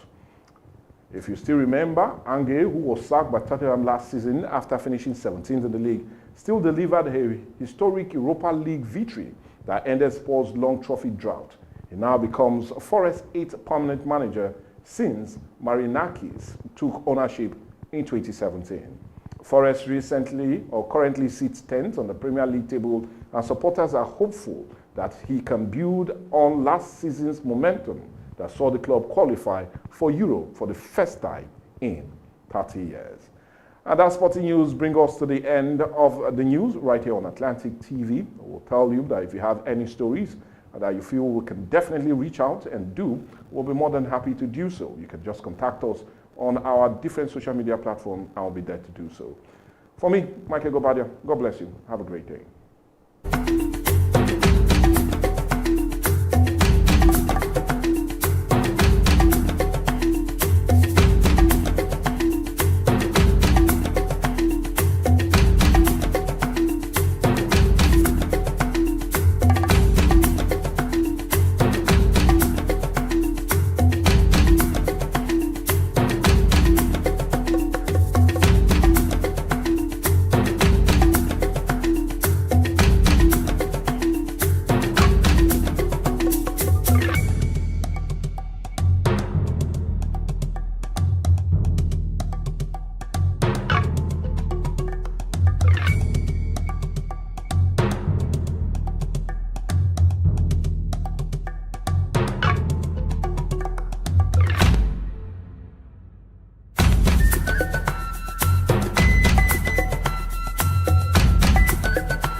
Atlantic TV.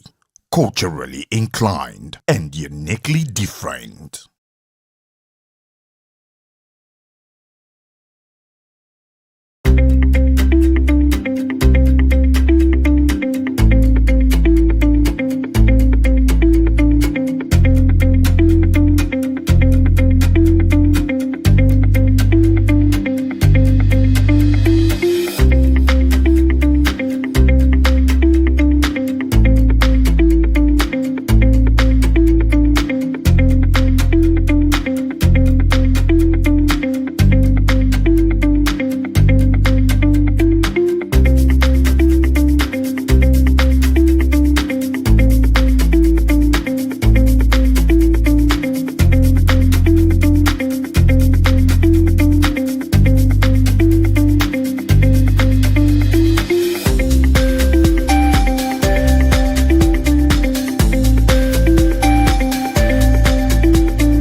Don't miss out on exciting news, events, and more. Stay connected by following us on Facebook, YouTube, and Instagram at Atlantic Media and TV.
When the lights go out, who do you call? Ticado! Ticado Energy Solutions Limited, your plug for electrical power, surveillance system, and entertainment. From expert electrical installation to efficient eco-friendly solar inverter systems, no matter the size, Ticado delivers smart energy solutions designed for today and tomorrow. We also help you secure your space with our cutting-edge security and surveillance system. Enjoy crystal clear entertainment with our professional DSTV and cable TV installation. Visit Ticado today at Block F4, Suite 41 and 42, HFP East Line Plaza, Abraham Adesanya, Aja, Lagos. Or call 0906 902 5025 or 0815 176 6817. Explore our services at ticado.com.ng. Ticado Energy Solutions Limited. Power, protection, peace.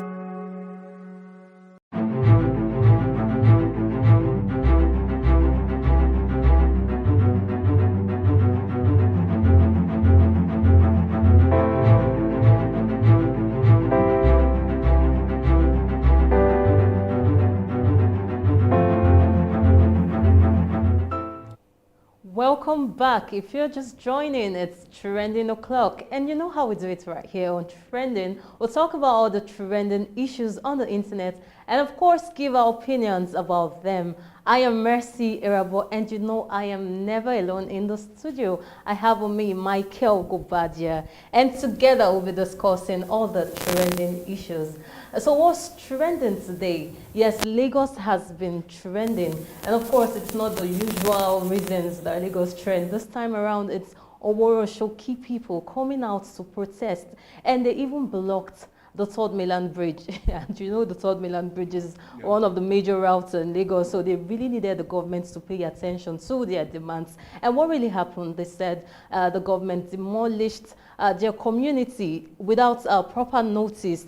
And this is really bad, in as much as the government claimed that this is for the development of the place. And truly, when we saw some footages, we knew that it's even long overdue for development. But the truth is, I think these people deserve compensation, and they also, I feel they should give proper notice. Not the people complained of giving short notice before this demolition, so they should really be given a proper notice. And talking about compensations, do these people really get compensated? I've actually experienced something like this in Lagos firsthand. They demolished our church building, and till now, no form of compensation. So, and then they keep saying they will get compensated. But do they really get compensated, Mr. Michael? What's your take? It's a big question, and one that is really, really sad. Yeah, you talked about compensation. I could still take my mind. Some do really do a lot of compensation, but I could still take my mind way back to that time that our Governor Adams Oshomole was in charge, and he was trying to expand the roads in Benin. The structures that were pulled down were, well, people were really made, or rather they compensated them. But that's not just the case. Many other Nigerians have gone through decades of dragging money that normally should have normally come to them, and without getting any form of compensation. But you talked about this very area. Yes, we saw the videos, the footage.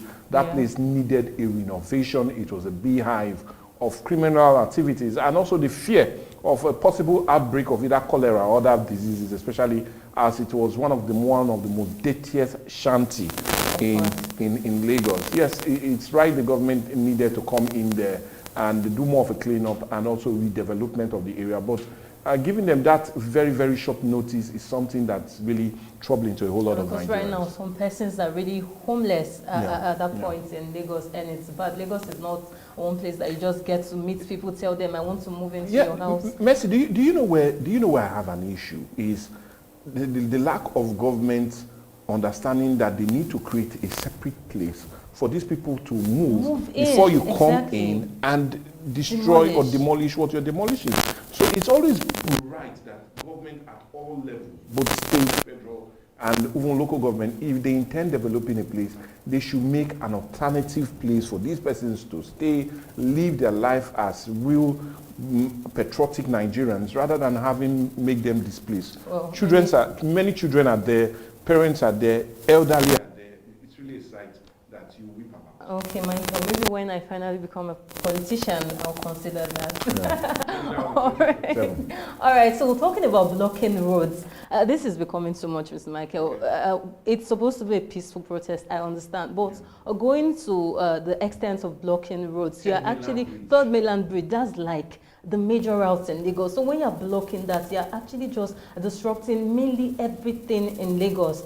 So I think this blocking of roads needs to be talked about. Like, you can go to the government's house, do your protest there. You can go to the ministry. State assemblies. Exactly. Go to the ministry, go to all of these places. Rather than put other Nigerians. Yes, all the Nigerians. I'm sure some persons, normally in Lagos, we know how the road block is. Not to talk of you going there to block the Third Mainland Bridge. So I'm sure the traffic yesterday would be terrible, like terrible. So I think when we are protesting, let's try to avoid the roads. At least Nigerians like you are still trying to struggle. So let's try to avoid the roads. If you want to protest, go to ministries, go to government houses, go to all of those places to do your peaceful demonstration. Well, that's on Lagos. So let's see what next is trending. Annie Macaulay, ex-wife of Tubaba, she came out yesterday to post on social media saying that she prays her daughter doesn't go through everything she went through. Say, I hope my daughter doesn't accept the things I accepted, that she knows her worth from the start and knows that no matter what, she always has me in her corner. Okay, so in as much as We are not trying to bring emotions into this. I'm not trying to do women supporting women. But the truth is, I feel Annie really needs to move on. She gives us these vibes on social media as if she has moved on, like, exactly. Well, bringing this whole thing back, we've long passed this whole discussion. So you bringing this whole thing back is like, you've not moved on. You really need to move on. I'm sure, it's not even I'm sure, your ex-husband is now married to somebody else. He has moved on. So I feel the best thing for you to do for your own sanity, you need to move on. Mr. Michael, what's your take on this? I'm just full of, I wanted to laugh, but it's not a funny one, especially with that advice coming from Annie herself. Yeah, come on, Annie, let's just be frank. Honestly, you need to move on. If you watch the videos and you see the pictures, Two-Face, your ex-husband has definitely moved on. And it will give you no pleasure. It will give you something of heart pain if you continue to do well on the past. Come on. I honestly, just like what you felt, I felt she has moved on. I've seen her with AY, having a nice time, going out to parties, honoring invitation to some major celeb occasions and the rest. And I felt she would have been happy, but would you blame her? This was a lady that started off with this very young man, undermining he had other children from other women, but started off pretty young. I could still remember the first time I saw Annie, undermining she's in the Nollywood, was when Two-Face did that blockbuster, My African Queen. Yeah. You could see the connection, you could see the love, you could see all of that, and many years down the line, it has come to this. Life happened. Wow. Okay, I thought I wasn't going to go into details in this whole issue, but the truth is, it's really going to be hard to move on. I understand that. And I feel she still loves him. Yes, she does. Imagine, that's a long time, Mr. Michael. So it's really going to be hard for her to move on, but she has to. But Uncle Two-Face, that your moving on was too fast. In as much as we accepted that you're supposed to move on, but it was too fast. You just got divorced, and the next thing, you're married to somebody else. This is where we are. That's why they keep saying, remember to treat your partner well, because there might be eyes out there waiting for your mistake. Mr. Michael, for them to. I'm not just talking. I'm not defending his actions. The truth just let me land. Okay. Both for the women. I'm talking about both the men and the women. Okay. Treat her right. Treat him right. Okay. Because you might be surprised. Somebody will be out there wanting to have what you want or you have, and you just look at what you have as if it's not worth it. That's why we should always remember to appreciate our spouses. Irrespective, quarrels will come. That's how it is. But the best thing is learn to resolve issues so you can have a healthy relationship and really bring up your children in a space of love. Okay, the truth is, I laugh whenever I hear that it's a woman's word. Like, how exactly is it a woman's word? If it was Annie that moved on just that fast and remarries, and the next thing you start hearing speculations here and there, like, okay, I think she has been seeing this man even in a marriage. Speculations of Two-Face seeing. How many people are really saying it? Because of the short notice of time, they had the divorce before he moved on. The truth is, it's a man's word. It's very easy for a man to move on. Even in the case of death, when a man's wife dies, he marries almost immediately. Yeah, but if a woman marries, even in 5 years' time, people still feel like, you're supposed to be mourning. Why are you married? It's a man's word, and it's not nice. Like, it's really, I know this is what the feminists are trying to fight, in as much as they are overdoing their own thing. Yeah, but the feminists are still crying. They're still holding on to the past. This is actually not right. But the woman's word. Annie, you really need to move on. I know it's not going to be easy. Be a strong woman. Yes, be a strong woman. Let the feminists come around you. We are proud of you. I am proud of you. Be a strong woman like me, you know. All right. Pray you don't jump too, Baba. No, I can never, not even in my next life. So, Baba, even if you see me in the next life, avoid me. Okay. I am not Annie. She's speaking Annie's quarrel. All right, so that's that on Annie and Two Baba's issue. Third story today. This one is interesting, Mr. Michael. Really? I'm all ears. I heard that policemen are legally allowed to break your doors, climb roofs. That is just to get suspects. They should do whatever it takes to get suspects who are not willing to cooperate, just to get them. Yeah. in as much as I know that this is constitutionally backed, but the truth is, I feel this might just open doors to more police harassment. Or misuse by exactly. This might just open doors because, okay, now that they've not, in as much as we know it has always been in the constitution, but nobody has really come out to say it, just like the CSP Victor Esiku came out now to say that, yes, police are supposed to be able to break down your doors and all of that. I remember when I was in Edo State in Ekoma during the time of NSAS and all of that. Do you know what they do? They don't even come to your door to knock. They just, next thing, just start hearing sounds from your roof. Wow. These people are trying to break through your roof and all of that. But at times we might even be scared that these might be thieves. You get. So if you are giving these people more power, it might cause more police harassment. We are already complaining of police brutality. This might just worsen the whole case. Mr. Michael, what's your take on well, this? I feel it's neither here nor there, and I'll give reasons for that. Okay. Number one, if a policeman comes for an arrest, why resist the arrest? He also he has his constitutional rights. Maybe because of the kind of police we have here in Nigeria. Well, it is wrong to resist an arrest. It is unlawful, and it gives them that right to overpower or use excessive force in getting that person arrested. If they come for an arrest, why not just go ahead? Oblige. Even if they call and give you an invitation for you to come over to oblige, rather than evading the law and having yourself being embarrassed. But just like what you said, our fear is we hope these will not be misused by the authority that normally would have in every way uphold the law. And we're talking about the Nigerian police. Excessive use of force is really not the best way. We've seen countless riots break out on account of excessive use of force. Just like what we're seeing in Appel recently, when we had excessive use of force, 19 persons died. By the end, the rioters took charge. The Prime Minister resigned, but the Parliament building was burnt. The presidential, or rather the Prime Minister's building were burnt. So excessive use of force will always have a negative reaction at the end. Exactly. But there was this video I saw some time ago of this policeman trying to get into a building. This man didn't go through the gate. Yeah. I think there were about two policemen. Yes. I also saw that went video. One followed through the fence, and the other was waiting outside. That is just like criminals. Like, that is what thieves do. One will enter, the other one will be outside trying to spy and all of that. So that is what I am saying.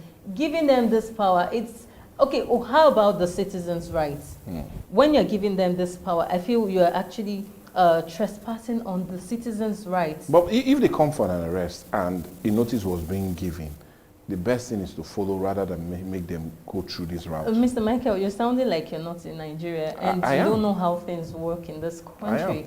When you see other countries, you just go there, okay, you're under arrest, this is my, this is the arrest warrant, this is all of that. But you know, Nigeria police, next thing, they already put handcuff on you. You don't even know your crime. You don't know anything. They're not even telling you the reason for this arrest. So I'm sure that people try not to get to that point, and that's why once police comes to their place, they just try to avoid all of those drama. Because if you just come to my house, tell me this is my offense and this is why you want to arrest me, I'm sure I'll be able to follow you to the Sometimes you also see some Nigerians overdo it. I've seen a situation where they came for an arrest of a young man, but the mother ended up fighting the police and had even went too far as even taking a huge chunk of the policeman's flesh from his hand. So it's also a thing of concern that both the citizens and the police should be civil in issues of disagreement. It will help us a great deal, rather than having our doors being kicked in, especially when you and Madam is having fun. Well, I'm just saying. Okay, especially when you and Madam, I got that. Okay, so this is it. It's citizens versus the police. Well, I feel just like Mr. Michael said that they both need to cooperate. The police should be professional and the citizens should cooperate whenever they want to be arrested, at least be civil. So that's that on the police issue. So our last story for today, this is, should I say, interesting, funny, but serious. Whoa. So two bakery thieves were sentenced to community service in Lagos yesterday for stealing 5 loaves of bread. This has really got netizens talking. Some tried to add sympathy to it, saying this whole thing was born out of hunger and due to the economy, while some are saying that if only this justice system could go the same way with the politicians that steal billions of naira, the way they go for people that steal bread because of hunger. In as much as I, Mercy, will never, and I am not supporting crime, but I feel when it comes to edibles like this, I just feel it's hunger. Well, anyway, you're right, and I was almost asking you, is it agege bread or wheat bread? You know, it depends on the bread they steal. That's when the punishment comes. If it's agege bread, well, I feel the punishment is justified. But if it's other bread, well, it's a bit too harsh because agege is different. Anyway, I'm not advertising any bread, but I'm just trying to put a laugh to it. Don't mind me. But let's look at it. Yeah, I feel community service is in order. We've seen more harsh. I've seen a man that went to jail for 12 years because he stole a chicken in this country. We've seen that happen many times. He's always awaiting trial, and the young man spent nothing less than 12 years in jail, and that played out in 2010, right here in this country. So it's indeed a harsh one. Yes, having them to do community service is the right way to go, rather than having mentored them a more harsher punishment on account of bread. Just like you said, yes, hunger, but irrespective of hunger, nothing gives you every right to steal, irrespective of whether it's hunger or not. Because let's look at it, the community service they are doing, it will not amount to the number of bread they've eaten. The calories they've lost on account of that might be like 20 bread, and it's just 5. 5 loaves for 2 persons. Well, they ate well, but irrespective of whether they ate well or not, yes, let's look at it on a broader scale, especially what you talked about politicians. I will not want politicians to do community service. I want them to go to jail on account of stealing, because in every way they are the ones putting a whole lot of Nigerians in a tight corner, making them really go this route of stealing. But you know, stealing, whether it's bread, it's chewing gum, it's billions of naira, it's biscuits, it's whatever, stealing is wrong, and in every way we condemn it. I feel what Nigerians are really saying is for the justice system to take stealing of bread so serious. But when it comes to real issues, they tend to sweep them under the carpet. That's the problem. So let's try to take, like, what are their priorities? They need to prioritize major things. Exactly, over stealing of bread. We have people that steal billions of naira that could feed the whole nation. And then you're sentencing somebody that just stole bread that would just fill the tummy for just the night. It takes me back to a song being sung by African China. Politicians wasting money, we know they see their face for crime fighter, but person wasting Maggie will see a face for crime fighter. But well, that's how the country is. Well, we feel what's good for the goose should also be good for the gander. Yeah. If politicians are also liable and are being caught, yes, punishment should be meted down on them. So it should not just be only bread stealers, ewa stealers, moi moi stealers, Maggie stealers. Everybody should also face the law according to ITS. Well, so that's it. So it actually shows that to some extent our justice system is working in the country, at least. Okay, so that's on the stealing of bread, agege bread, or whatever bread it is. So that's it. Well, this is where we have to call it a wrap on Trending on Viewpoint on Atlantic TV. I hope you had a nice time. I had an awesome time, and I'm sure Mr. Mike enjoyed himself too. From the Maya, I did not eat any agege bread, but well, I'll definitely get bread tomorrow though. Yes, I will bring some for you. I will buy. All right, so I really enjoyed every bit of it. This is the time we have to say, see you same time tomorrow. But you know, of course, you can engage with us on all our social media platforms, on Facebook, on YouTube, on Instagram at Atlantic Media and TV. Well, this is Mercy Erabo wishing you a happy day. Have a nice day. See you same time tomorrow. Bye for now. And I'm Michael Gobadia will always tell you, do the right thing. Don't always put your left or negative thoughts forward without being positive in all fronts. Be positive and also enjoy this great country. Bye for now.